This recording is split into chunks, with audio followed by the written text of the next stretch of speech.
I've spent countless hours in front of my screen trying to learn how to trade supply and demand.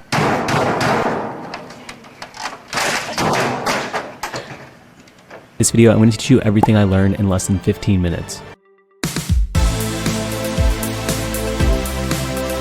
So what is supply and demand trading? In this video, we're going to be going over exactly what supply and demand is and how you can trade it to become profitable. Personally, I don't use supply and demand anymore. I used to when I started out trading, and I think it's a really good concept to learn. This was one of my most requested videos on how to trade supply and demand. So the first thing is understanding what supply and demand is in trading.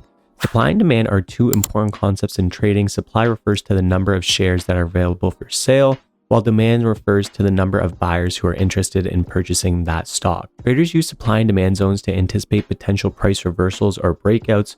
When the price approaches a demand zone where buying pressure exceeds selling pressure, it often acts as a support level, leading to potential bounces in prices. Conversely, when the price approaches a supply zone where selling pressure exceeds buying pressure, it often acts as a resistance level, resulting in a potential price reversal. So with supply and demand trading, you can almost treat it as support and resistance, but you just have zones, right? With support and resistance, you really have to nail your entry. But with supply and demand, it gives you a little bit more leeway into your trading, and therefore your entry has a little bit more room to breathe. And this is why supply and demand is so good for new traders, because visually you can see when the price is in the zone, and you won't freak out mentally when the stock may dip a little bit more into the zone, because you know it's a demand zone where with key levels, if the stock breaks your key level, you might start freaking out and thinking you want to sell the stock, right? And therefore a little bit more beneficial to those newer traders. So here are two examples of supply and demand. Demand occurs when there's a zone on the bottom where we want to go long on the stock, and supply occurs when we want to go short on the stock.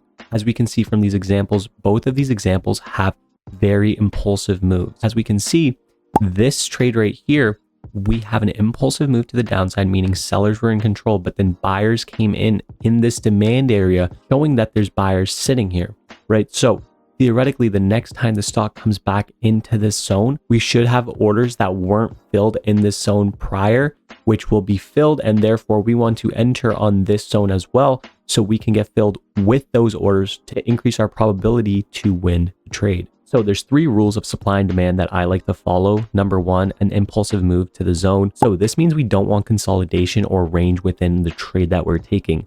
When a stock is consolidating or has range, it usually shows that the buyers and sellers believe that it's a fair price for the stock to be at. We don't want that. We want the price to make an impulsive move to the upside or downside. And once we take the trade, we want the stock to move from our supply or demand zone to the opposite direction. The reason this is because we want our buyers or sellers to get filled quickly. In range, that doesn't happen, right? In a range or consolidation market, we don't get filled quickly, and we're going to have to stick in that trade for too long. And therefore, we really want that impulsive move into our zone. Number two, a break in market structure. So when we're looking at supply and demand zones, a lot of people, they make the wrong zones. And this is a huge mistake that traders make. And this is why some traders aren't profitable using supply and demand. This can be defined as a higher high, a higher low, a lower high, or a lower low. Number three, strong price action to confirm the entry. When we're looking at supply and demand, it's super important that we're not blindly buying. Similar to looking at market structure, we need to look at price action to confirm our entry. This can be done using candlesticks or chart patterns as well. With me personally, I like to use candlesticks a little bit more.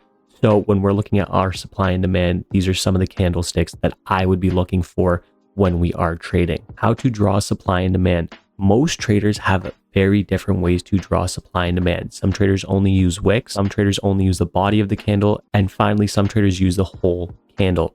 It's really up to you and the actual trade and scenario of what you want to draw for supply and demand.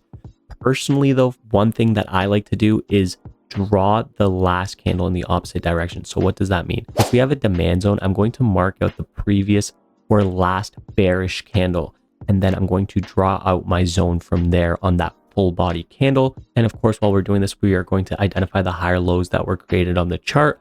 Along with this, we want to also identify where our stop loss and profit target will be, and then we can enter into the trade for a high probability trade. Okay, so now that we understand the concept of supply and demand, let's go look at real examples to look at how to draw profit targets, enter the stock, exit the stock, and our stop losses. Okay, so the first example we have here is on Tesla. As we can see here, we open up on the stock with a very impulsive move to the upside, and then we create this bearish candle right here as a supply zone. Now, how would I mark out this trade?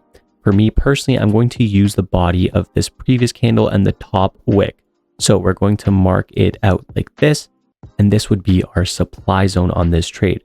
The reason this is because an impulsive move to the upside, this is the last candle of the opposite direction that I want to go in. And if the stock does come back into this zone, this would actually be a lower high being put in on the stock.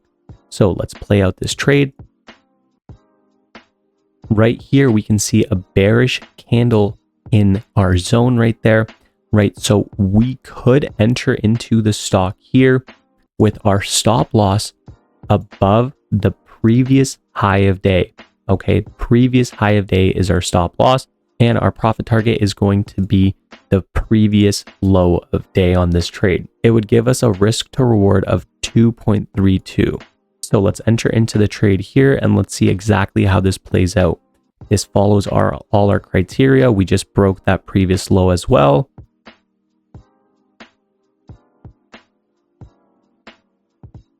We did come back and wick into our zone again with a very bearish candle, right? We can see that huge upper wick. So if you wanted, you could have actually bought more into this zone. However, our trade worked out perfectly here. We got to our profit target. We never hit our stop loss. And this trade gave us a result of $1,755. We're going to flatten that trade to show our full executions here at $1,755.30 on this simple supply and demand trade. Now let's go look at one more example. Okay, so here we are on our last example. On this example, we're going to be using SPY because I want to show you guys that you can really trade supply and demand on anything, Forex, crypto, options, right? Regular shares, whatever you want to do, futures, right? Whatever you want. This is something that you can trade on anything. And that's why it's really important for you guys to learn about how to trade supply and demand.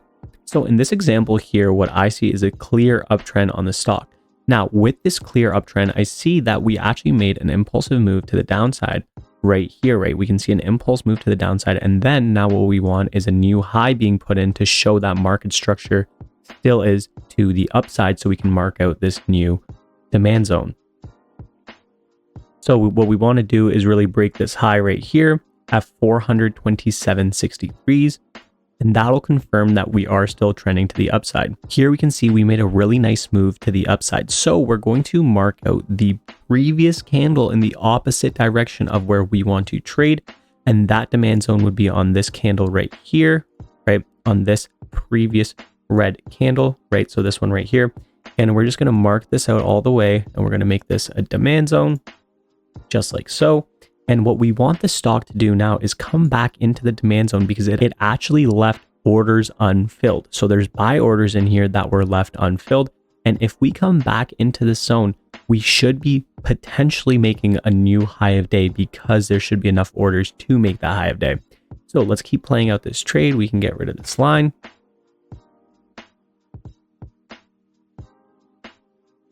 Now, what we really want is a stock to come back into this demand zone so we can target that new high. And right here, what do we see? We see a very impulsive move back into our demand zone, but look at how well the demand zone held up. Okay, now, how can we enter this with our three confirmations? Number one, our first confirmation comes in when we make this hammer candle. This hammer candle shows that there's buyers stepping in, and price action is showing us that this is a good place to enter because buyers are in this demand zone as well and they see it on the stock. Number two, the market structure is still to the upside. So we have not broken out of market structure just yet. Market structure would actually break if we broke below this previous low of this pivot. So we're going to put our stop loss at 426.82s because that's a good level of stop loss, and it actually gives us one of the highest risk to reward ratios for this trade. And number three, the impulsivity of this move is really good for this demand zone as well, right? Really impulsive move when we made the demand zone, another impulsive move when we come back into the demand zone. Therefore, this should give us a nice new high of day. So we're going to put our profit target here at high of day. With this profit target, this would give us a risk to reward of about 3.6 on this trade. So we're going to buy into the trade here on this demand zone. Our stop loss is a little bit below that demand zone on this previous pivot point and this pivot point level. And we're going to play out this trade for a simple demand zone trade.